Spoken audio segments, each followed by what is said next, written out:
আপনার 3 মাসের একটা মেয়ে আছে, তবুও কেন ডিভোর্স নিতে চাইছেন? সামনে বসা উকিলের দিকে কিছু সময় তাকিয়ে বললাম, আমার স্বামীর অবৈধ সম্পর্ক আছে। আমার কিন্তু মনে হয় না আপনার স্বামী এমন কিছু করতে পারেন। তাকে আমি ভালো করে চিনি। সে কতটা অমানুষ আমার থেকে আপনি ভালো করে জানেন না। দেখুন মিসেস অরিত্রা, আমি কিন্তু আপনাদের পারিবারিক উকিল। আপনার শ্বশুরের সাথে আমার ঘনিষ্ঠ বন্ধুত্ব। আমার মনে হয় আপনি ভুল করছেন। আরো কিছুদিন ভেবে দেখুন। ঠিক আছে, আপনি যদি না পারেন আমি অন্য উকিল ধরতে বাধ্য হব। আপনার কি মনে হয় না বাচ্চাটা বাবা ছাড়া হলে সমাজ ভালো চোখে দেখবে না? আমি সমাজের ধার ধারি না। এই সমাজ আমাকে কি দিয়েছে? শুধু লাঞ্ছনা আর অপমান। আমার এটাই চূড়ান্ত সিদ্ধান্ত। এই বলে উকিলের চেম্বার থেকে বের হয়ে এলাম। আমার স্বামী আয়ান খুব বড় বিজনেসম্যান, গভীর চলের মাস। সে হয়তো সমাজে কোটিপতিদের একজন হতে পেরেছে খুব সহজেই। যত দিন যেতে লাগলো আমার স্বামীর ভেতরের অহংকার বাড়তে লাগলো। রাত করে বাসায় আসা এটা যেন রোজকার রুটিন হয়ে দাঁড়িয়েছে। সেদিন রাতের কথা, রাত 4টা বাজতে গেছে। আয়ান এখনো ফেরেনি। আমি দীপ্তিকে নিয়ে ঘুমিয়ে পড়লাম। হঠাৎ করে ঘুম ভেঙে যেতে বুঝতে পারলাম আয়ান এখনো ফেরেনি। ভয় ভয় করতে লাগলো, কোনো বিপদ হলো না তো? ফোন করছে কিন্তু ধরছে না। ভয়টা আরো কঠিন রূপ ধারণ করতে লাগলো। কোনো কিছু না ভেবে দীপ্তিকে রেখে চলে গেলাম শ্বশুরের ঘরের দিকে। যদিও জানি এত রাতে ওনাদের ডাকা ঠিক হবে না, তবুও দরজার টোকা দিতে ভেতর থেকে বলল, কে এত রাতে? মা, আমি অরিত্রা। ভেতর থেকে শাশুড়ি দরজা খুলে আমার সামনে এসে দাঁড়ালো। উদ্বিগ্ন কণ্ঠে বলল, বৌমা তুমি এত রাতে? কি হয়েছে? আয়ান কোথায়? ও এখনো আসেনি, ফোনও ধরছে না। আমার খুব টেনশন হচ্ছে। ও মাই গড, কি বলো এসব? ভোর হতে চলেছে, ও এখনো আসেনি? আমাকে আগে ডাকুনি কেন? বাবা, আমি ঘুমিয়ে পড়েছিলাম।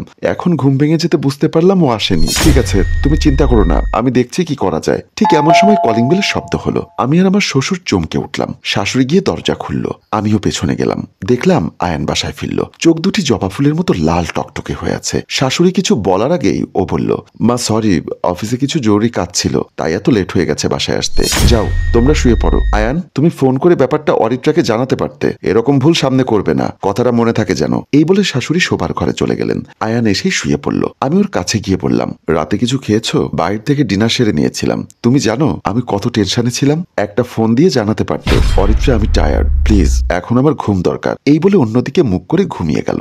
আমিও কিছু না বলে শুয়ে পড়লাম। পরদিন অনেক বেলা করে ঘুম ভাঙে আয়ানের। আমি কাছে গিয়ে বললাম, আজ তুমি ফ্রি আছো? কেন?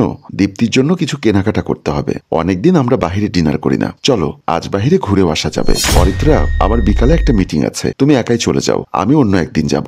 না, আজই তোমার যেতে হবে। আয়ান, তুমি দিন দিন বদলে যাচ্ছ।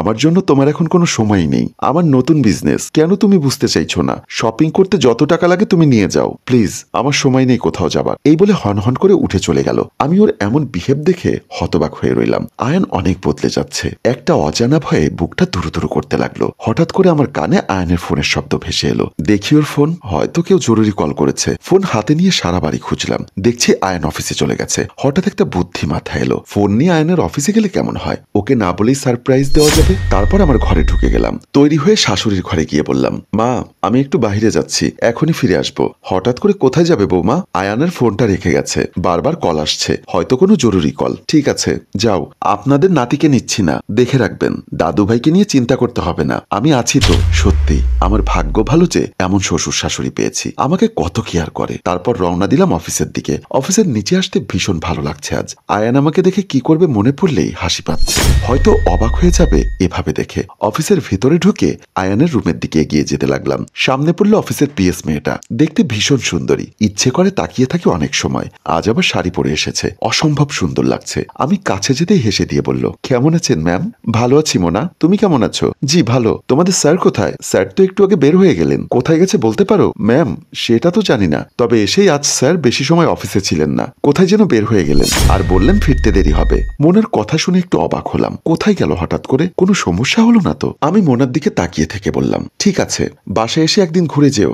আচ্ছা ম্যাম, বাই। একথা বলে মোনা চলে গেল। নানান চিন্তায় মাথায় ঘুরপাক খাচ্ছে। ফোনের দিকে আমার চোখ গেল। আয়ানকে সারপ্রাইজ দিতে এসে আমি নিজেই সারপ্রাইজড হয়ে গেলাম। আয়ানের ফোনের লক আমার জানা আছে, সেই আগের দেওয়া লক। লক খুলে আমি পুরো হতবাক হয়ে গেলাম। একটা নাম্বার থেকে অনেকবার কল করা হয়েছে, 28 বার রিসিভ কল, এবং অনেকগুলি মিসড কল উঠে রয়েছে। আমি একটু অবাক হলাম। এটা তো আমার সব থেকে বেস্ট বান্ধবী নীরার নাম্বার। বেশ কিছুদিন ওর সাথে আমার যোগাযোগ নেই, কিন্তু আয়ানের ফোনে ওর নাম্বার এতবার রিসিভ কেন? যদি আমাকে নীরার দরকার থাকে তাহলে আমারও ফোন আছে। আছে, তবে আয়ানের ফোনে এতবার ওর নাম্বার কেন? আমার মনের ভেতর প্রশ্নগুলি উকি দিতে লাগলো। এসির ভেতর থেকেও আমি রীতিমতো ঘেমে যাচ্ছি। আয়ান আর নীরা বাইরে কোথাও গেল না তো? না না, আমি আর কিছু চিন্তা করতে পারছি না। এটা আমার ভুলও হতে পারে। নীরা হয়তো আমাকে ফোনে পায়নি, তাই ওকে ফোন করেছে। কিন্তু ফোনগুলি বেশ কয়েকদিনের। একবারও আয়ান আমাকে বলেনি নীরা ফোন করেছিল। আমি আর মানতে পারছিলাম না। বুকটা ধরপর করে কাঁপতে লাগলো। আমার সাজানো সংসারে কোনো ঘূর্ণিঝড় আসছে না তো? তারপর বাসার দিকে রওনা দিল। রাতে আমার স্বামী বাসায় ফিরল। আমি সবকিছু তাকে বললাম এবং প্রচন্ড কান্নাকাটি করছিলাম। আয়ান আমাকে বলল, অরিত্রা, তুমি ভুল বুঝছো। নীরার সাথে আমার কোনো অবৈধ সম্পর্ক নেই। তাহলে তোমার ফোনে এতবার ওর কল কেন? আমাদের একটা জরুরি মিটিং ছিল। সেই জরুরি মিটিংটাই অন্য কিছু। আমি ভালো করে বুঝতে পারছি তুমি কিন্তু তোমার সীমা ছাড়িয়ে যাচ্ছ অরিত্রা। ও, আমি সত্যি কথা বললেই খারাপ। তাহলে সেদিন অত রাত অব্দি কোথায় ছিলে? কতবার বলবো আমার জরুরি মিটিং ছিল। আয়ান, তুমি বদলে গেছো। তুমি সেই আগের আয়ান নেই। কথাটা শেষ হতেই সজোরে একটা চট দিল অরিত্রাকে আয়ান। অরিত্রা এতটা অবাক হয়ে গেল, কোনো কথা আসছে না মুখ থেকে। গালে হাত দিয়ে বিছানায় বসে পড়ল। আয়ান ঘর থেকে বের হয়ে গেল। আয়ানের মা ঘর থেকে ছেলে আর বউয়ের ঝগড়া শুনছিলেন, কিন্তু বুঝতে পারেননি এটা এতদূর গড়িয়ে যাবে। তিনি আয়ানের উপরে খুব রেগে গেলেন এবং বললেন, ছি, আমি একটা অমানুষ জন্ম দিয়েছি, শেষে কিনা নিজের স্ত্রীর গায়ে হাত। ওকে আমি খুন করে ফেলবো। আয়ানের মা অরিত্রাকে বললেন, বৌমা, তুমি এখন নীরাকে ফোন করো, এর একটা বিহিত করতে হবে। অরিত্রা যেন বোবা হয়ে গেছে, কোনো কথা মুখে আসছে না। তারপর শাশুড়ি চলে আসলো। অরিত্রা সারা দিন রাত ঘরের দরজা বন্ধ করে কাঁদছে। আয়ানের এভাবে গায়ে হাত তোলা মেনে নিতে পারছে না। শাশুড়ি কয়েকবার এসে ডেকে গেছে, কিন্তু দরজা খোলেনি। দীপ্তিকে নিয়ে ঘরের ভেতরে। ওদিকে আয়ানের ফোন বন্ধ।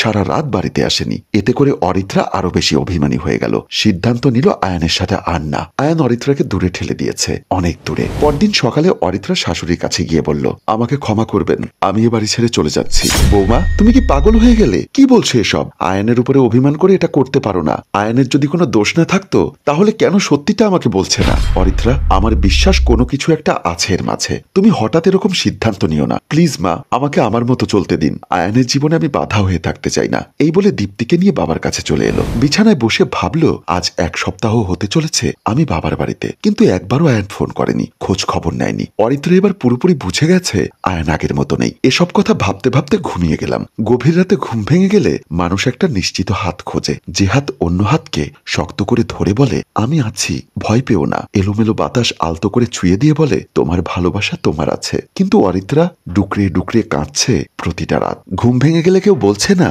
আমি আছি। আয়ানের উপরে প্রচন্ড অভিমান ওকে বাধ্য করলো ডিভোর্সের মতো একটা চূড়ান্ত সিদ্ধান্ত নিতে। হয়তো এটা আয়ানের প্রতি ঘৃণা, রাগ অথবা গভীর ভালোবাসা থেকে হয়েছে। সেদিন উকিলের কাছ থেকে ফিরে বাসায় আসতেই অরিত্রার বাবা বলল, অরিত্রা মা, তাড়াহুড়ো করে কোনো সিদ্ধান্ত নিতে নেই, আরো কিছুদিন ভেবে দেখ। বাবা, ও আর ফিরবে না, ওকে আমি চিনি। আমিও চাই না ওদের মাঝে থাকতে। তাহলে তুই নীরাকে একবার ফোন কর, নীরার কাছে জিজ্ঞাসা কর কেন এমন করছে সে। নীরা এখানে থাকে না বাবা, ওর ফোন বন্ধ থাকে, আগের ঠিকানায় নেই। এখন বলো আমি কি করতে পারি? প্লিজ বাবা, আমাকে আমার সিদ্ধান্ত নিতে দাও। কারো মাঝে আমি দেওয়াল হতে চাই না। ঠিক এমন সময় অরিত্রার ফোন বেজে উঠল। রিসিভ করতে ওপাশ থেকে বলল, বৌমা, আয়ান অ্যাক্সিডেন্ট করেছে, হসপিটালে ভর্তি, তাড়াতাড়ি এসো। কথাটা শুনে অরিত্রার হাত থেকে ফোন পড়ে গেল। ছুটে গেল হসপিটালে, কিন্তু কেন গেল নিজেরই অজানা। মাঝে মাঝে আমাদের এমন হয়, অনেক কিছু আমরা জানি না, মানি না, কিন্তু করে ফেলি। ওপরে আর একজন আছেন, যিনি তার সিদ্ধান্ত অনেক আগেই নিখুঁত করে সাজিয়ে রেখেছেন। সবাই হসপিটালে অপেক্ষা করছে। আয়ান খুব গুরুতর আঘাত পেয়েছে, বেশ কয়েক জায়গায় কাচের টুকরো ঢুকে গিয়েছে, এখনো অপারেশন চলছে। অরিত্রা শুকনো চোখে বসে আছে। ভালো করে তাকালে দেখতে পাওয়া যাবে শুকিয়ে যাওয়া পানি এখনো দাগ ফেলে গেছে। ঠিক এমন সময় নীরা এলো সেখানে। ওকে দেখে অরিত্রা অবাক। নীরা এখানে কেন? নীরা আস্তে আস্তে এগিয়ে গেল অরিত্রার কাছে। ওর হাতটা শক্ত করে ধরে বলল, অরিত্রা, তুই কি জানিস আয়ান তোকে পাগলের মতো ভালোবাসে? অরিত্রা নীরার কথা শুনে বলল, অনেক নাটক করেছিস আমার সাথে, আর না। কি চাস এখন তুই? আমি আয়ানকে ডিভোর্স দেই, এটাই তো? সেটাও পেয়ে যাবি। বাহ, এই তোর বিশ্বাস আয়ানের উপর? মাত্র কয়েকটা কলে ওকে এভাবে অবিশ্বাস করতে পারলি? কথাটা বিশ্বাস অবিশ্বাসের না নীরা, কথাটা হচ্ছে ভরসার, যেটা আয়ান আমাকে করেনি। আমি বারবার কারণ জিজ্ঞাসা করেছি, কিন্তু ও প্রতিবার আমার কাছে লুকিয়েছে। নীরা চোখের পানি ছেড়ে দিয়ে বলল, কোন স্ত্রী চাইবে না নিজের স্বামী অন্য কারো কাছে ছোট হোক? মানে অরিত্রা, তোর মনে আছে আমি আর ফয়সাল ভালোবেসে বিয়ে করেছিলাম, কিন্তু জানিস ওকে আমি চিনতে পারিনি। ও এতটা অমানুষ, খুন, ছিনতাই, নেশা এগুলির মাঝে ডুবে থাকতো। অনেক চেষ্টা করেছি ওর কাছ থেকে সরে যেতে, কিন্তু পারিনি। বারবার আমাকে খুঁজে বের করে এনেছে। সেদিন ছিল একটা কালবৈশাখী ঝড়ের দিন। আমার জীবনের সবকিছু এলোমেলো হয়ে গিয়েছিল। পাশের বাসার একটা মেয়েকে জোর করে উঠিয়ে নিয়ে সবাই মিলে রেপ করার সময় মেয়েটা মারা যায়। ফয়সাল 1 নম্বর আসামি, ওকে থানায় নিয়ে যায়। এই লজ্জায় আমি বাহিরে বের হতে পারতাম না। কারো কাছে গেলে অপমান করে বের করে দিত। সমাজের চোখে আমি নর্দমার কীট হয়ে গেলাম। বাচ্চা দুটো না খেতে পেরে অসুস্থ হয়ে পড়ল। বাসা অন্য জায়গায় ঠিক করলাম। হঠাৎ একদিন আয়ানের সাথে দেখা। আমাকে দেখে চমকে উঠল। সবকিছু খুলে বললাম তাকে। অনুরোধ করলাম, আমার এই অভিশপ্ত জীবন যেন তোকে না বলে। সেই থেকে আয়ান আমাদের পরিবারটাকে আগলে রেখেছে একজন ভাইয়ের মতো। কিন্তু আমি বুঝতে পারিনি আমার দেওয়া কথা রাখতে গিয়ে তোদের এত সমস্যা হবে। সবকিছু শুনে অরিত্রার বুক ফেটে যাচ্ছে কষ্টে। নীরাকে বলল, একবার শুধু আয়ান সত্যিটা আমাকে বলতো, দোষটা আমারই। আমি আমার সন্তানের কসম খেয়ে বলেছিলাম আমার অভিশপ্ত জীবনের কথা যেন কেউ না জানে। তোকে আয়ান বড্ড বেশি ভালোবাসে। অরিত্রা কেঁদেই চলেছে।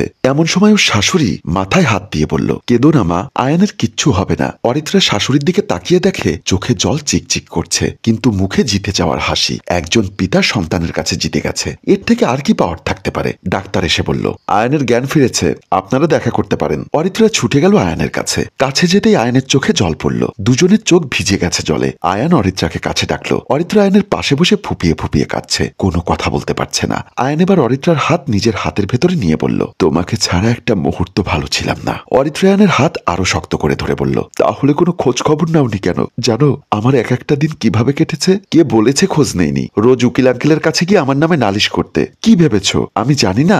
অরিত্রা, আমি আজই তোমার কাছে যেতাম, কিন্তু তার আগেই অনেক হয়েছে। এবার থামো, আগে সুস্থ হও, তারপর সব শুনবো। কেন? তুমি তো আর আমার কাছে থাকবে না, তাহলে শুনবে কিভাবে? ঠিক আছে, দেখি অন্য কাউকে ঘরে আনতে হবে। খুন করে ফেলবো তোমাকে এই কথা বললে। এই বলেই স্বামীর বুকের উপরে মাথা রেখে চোখের জল ফেলছে। আয়ান অরিত্রার মাথায় হাত বুলিয়ে বলছে, অনেক ভালোবাসি তোমাকে পাগলি, অনেক। তোমার কিছু হলে আমি মরে যাব, হারিয়ে যাব পৃথিবী থেকে। সম্মানিত দর্শক, কবি মঞ্জুর মোর্শেদ বলেছেন, পুরুষ মানুষের ভালোবাসা নানান রঙের হয়, যা বুঝতে গেলে নারীদের সারা জীবন এক জায়গায় ধৈর্য ধরে থাকতে হয়। ভালো লাগলে লাইক, কমেন্ট, শেয়ার করে অন্যকে দেখার সুযোগ করে দিন। গল্পটির রচনা ও পরিচালনায় মঞ্জুর মোর্শেদ, ক্যামেরায় শিহাব ও আশরাফ।